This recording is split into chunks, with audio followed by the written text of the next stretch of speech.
আপনি অনুমতি দিলে আমি একটা কথা বলতাম। কি কথা কও না? রাসূল সাল্লাল্লাহু আলাইহি সাল্লাম কইছেন, তোমাদের ভিতর সেই ব্যক্তি উত্তম যে নিজে কোরআন পড়ে এবং অন্যদেরকে কোরআন শিক্ষা দেয়। আমি চাইতেছিলাম প্রতিদিন বিকালবেলা গ্রামের বাচ্চা কাচ্চারে কোরআন শরীফ পড়াম। আরে এটা তো ভালো কাম, আপত্তি করুম কে? আচ্ছা ঠিক আছে, তাহলে কালকে থেকে শুরু করে দিই। আপনারও কিন্তু একটা দায়িত্ব আছে। আমারও দায়িত্ব আছে। কি দায়িত্ব? আমি যে বিকালে আরবি পড়ামো, আপনি গ্রামের প্রতিটা বাড়িতে বাড়িতে জানায় দিবেন, যাতে তারা তাকে বাচ্চারে আরবি পড়াইতে পাঠাইতে পারে। আচ্ছা ঠিক আছে। রাজু বাড়ি আছে নাকি? আসসালামু আলাইকুম। ওয়ালাইকুম আসসালাম, কেমন আছো? জি ভালো। ভালো তো থাকার কথা না, রাজু যে ফকিরের ফকির। হ্যাঁ, এরকম মনে আপনি এসেছিলাম।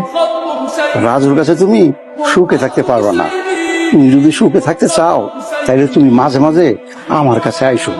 আমি তোমার টাকা পয়সা সোনা দানা সব কিছু দিয়া পড়াই রাখুন। আর একটা উল্টাপাল্টা কথা কইবেন না। আপনি এখান থেকে দান কইতেছেন না, তুমি মানুষজন ডাকুন।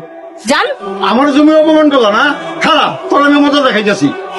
রাজু বাইরে আমার টাকা আমি রেখেছি স্যার, পরে ইউজ করেন। ওকে ধরে নিয়ে চলো।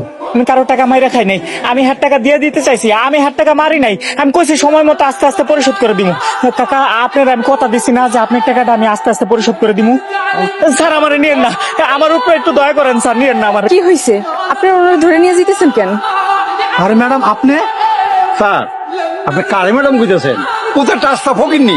চুপ করেন, আপনি ওনাকে চেনেন? উনি তানিয়া গ্রুপ অফ ইন্ডাস্ট্রিজ এর চেয়ারম্যান তানিয়া চৌধুরী।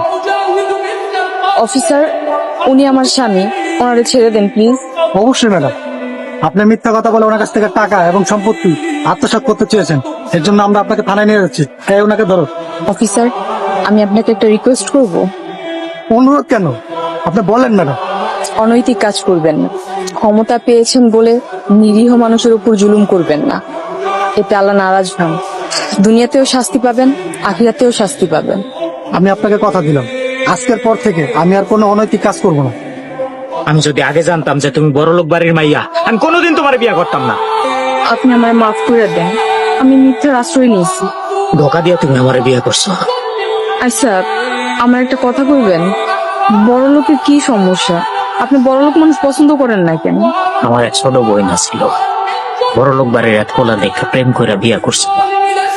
গরিবের মাইয়া হওয়ার কারণে শ্বশুর শাশুড়ি তারে মাইনা নেয়নি। ওই বাড়িতে চাহনের পর ওই বাড়ির কাজের মাইয়াটা পর্যন্ত ওরা তারাই দিছিল। বাড়ির সব কাজ ওরা দিয়া করাইতো। একটু এদিক ওদিক হইলে গায়ে হাত তুলতো, মারতো, অমানুষিক নির্যাতন করতো। এত নির্যাতন বোনটা সহ্য করতে পারে নাই, অসুস্থ হয়ে গেল। অসুস্থ হওয়ার পরে কেউ একবার খোঁজও নেয়।